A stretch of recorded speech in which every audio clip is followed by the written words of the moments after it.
Actually karon nga gitawag og panahon gaganina naminaw ko sa pangutana adto ni si pangangin mo amigo Moises. ni amigong Sunny, di ko mo tawag og brother ngano man kay di man niya pareha natong pagtuugod. And at the same time mahimo tang igsuon kung pareho tang binunyagan.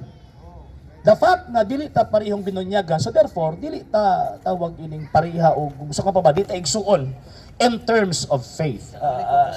Lagi wala problema, Katoliko ka sa una. Yeah, sige wala problema na. Katoliko ka sa una, og di mo ba matingala nga mawa ka ni hawak ka sa Katoliko, kaya sumala pa ni San Juan, 1 John chapter 2 verse 18 to 19, ingon pa ni San Juan, maabot ng kapanahunan nga mga antikristo moabot. Kini mga tawhana gikan sa atong pundok, naniya sila kanato kay nagpaila sila nga sila dili kauban nato. So ang tawag ana sa mga apostol kaniadto mga antikristo. So normal lang gud na. Normal lang na nga naay manghawa sa Santa Iglesia Katolika, Apostolika Romana sa hinungdan nga armatuman ang kasulatan nga daghan ang mga mini nga manggawas niini og mahitabo ang pagpanglinglas sa mga tao. Ginamit ang iyang gitawag og pulong. O tanawa tong iyang hangi kuan ganina. Kadali lang. Matay gani. Mainitan juga ba? O yan na lagi. O nya tagaan takaon niya. Lagi. Kadali lang. Ako apa karon? Kadali lang. Pahuman na lang ko. Di pahuman na lang ko. Di pahuman na lang ko kadali. Pahuman ako. Ano man god. Ako pa magong panahon. Actually, daghan kayong mga rason nga nang hawa sa Katoliko. Sa Katoliko pa ko, palahubog kay ko. Sa Katoliko pa ko, kawatan kayo ko. Sa Katoliko pa ko, himabay kay ko. Sa Katoliko pa ko, sus Ginoo ko, luuyas Katoliko, gipasangin lang silang kabuang. Di ba? Kung nahitabo pa ni mga tawhana, buhi pa ni sa panahon ni Ginoong Kristo, ang kabuang ni Judas ilang ipasangil ang Kristo. Di ba? Kung nabuhi pa ni sa panahon ni Ginoong Kristo, kung tinuod pa nga ang kabuang ang Santa Iglesia Katolika mao'y nagtudlo, dapat tanang mga Filipino karong nga Katoliko diri sa Pilipinas kay majority gud ta mga buang-buangon ta ni. Pero nganong tawag inaapa man karon? Nganong naapa man ni mga dili Katoliko? Ngano man kay majority sa mga Katoliko buutan. Kaya kung mga salbahis pa ning Katoliko sa Pilipinas kipagsipa na mo diri.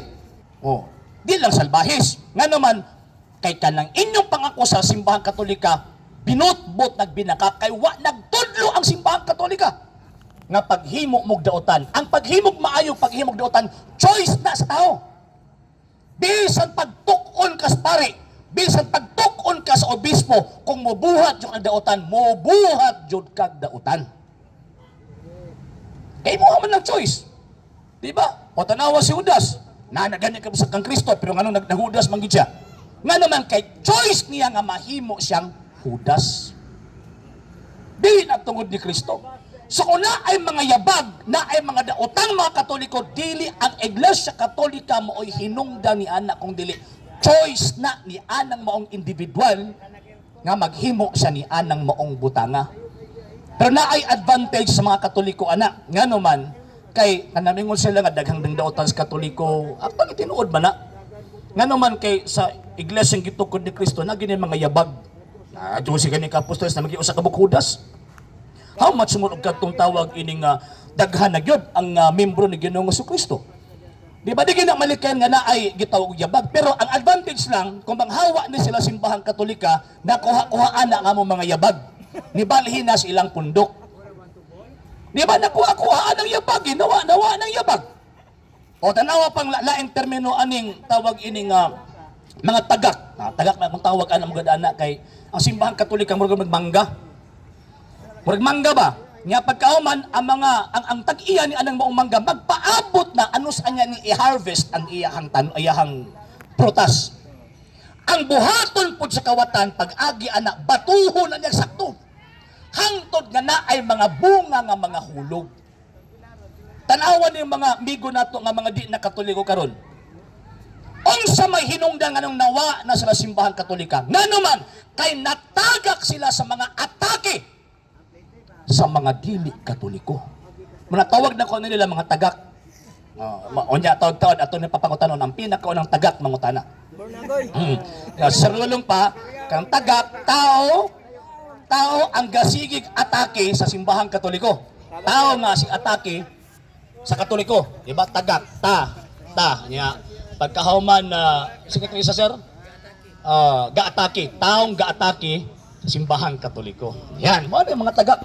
Okay, so karon, for example, usa man to atake niya sa simbahang Katolika. Ingon niya nga anong ipamugos magyud ninyo nga maghimo mag Dios. Kasi pagasulti po nila nga mga Dios na naa mga larawan ya. Chismis sa pastoy. Chismis o tawag ining tabi nga walay basihan sa mga pastoy o kanang personal opinion sa pagbasa sa Biblia. Mao ba kahana? Wala man ay basis. Dios 1 Corinto 8:4 nagrepresentar og butang dili tinuod. Kana mga ributo nga nagrepresentar magtinuod. Na ay Kristo, tinuod na Kristo, na ay mahal na Birhen, na ay San Pedro, nagrepresentar ka ng mga butanga sa butang tinuod. So therefore, dili na Dios at the same time. Mahimong Dios ang usa ka butang kung katong yung nasa Remigio kanina, kung iluhon nimo ng Dios og imong makagagahom. O may butang Katoliko mingon nga ikaw Dios Maria, ikaw Dios. No, wala. Sa mga nga kining atong mga amigo nga mga dili Katoliko nabuhi na damgo. Damgo ba? Damgo nga wala sa realidad. Kanang ilang mga atake wala na sa realidad. Tanawa ra gud na oh. Pasangin lang ni mong Katoliko na Diyos nga wa may Diyos diha. So damgo. Di ba? Damgo. So ang pundo kon mga sekta nga nang gawas gikan simbahang Katoliko kanang mga tawhana nabuhi sa damgo wala sa realidad. Sa hindi pa po nakapag-follow sa mga pages po natin, i-follow nyo po yung mga pages po natin, RJ Horolanciano II TV, Argumento page, Kuya Apologies TV page, and RJ's Vlog 2022. And pwede rin po kayo mag-send po dyan ng Facebook stars. And also, sa ating po mga channels, sa hindi po nakapag-subscribe, subscribe po ninyo yung mga channels natin, Dalay Catholic, Apologies International Official, RJ Sanado II TV, Kuya Apologies TV, and Barrio Kawayan Religious Forum. And pwede rin po kayo mag-send po dyan ng super sticker, super chats, and super thanks. And maraming salamat po sa mga kapatid at mga Katoliko na ulis pong tumutulong sa programa po natin. Maraming salamat po. Nang dahil po sa tulong at suporta po ninyo, ang programa pong ito, until now, andito pa rin po sa social media. And until now din po, nangangailangan pa rin po tayo sa tulong at suporta po ninyo dahil wala po kami magagawa rito mga sir, mga ma'am, kung wala po yung tulong at suporta po ninyo. Sa gusto pong tumulong, sa gusto pong sumuporta, pwede po ninyong ipadala ang tulong at suporta po ninyo sa pamamagitan po ng ating mga account numbers dyan po sa ating pong screen. And pwede nyo po kaming i-message sa ating pong page kung via remittance po yung papadala po ninyo. Maraming salamat po in advance.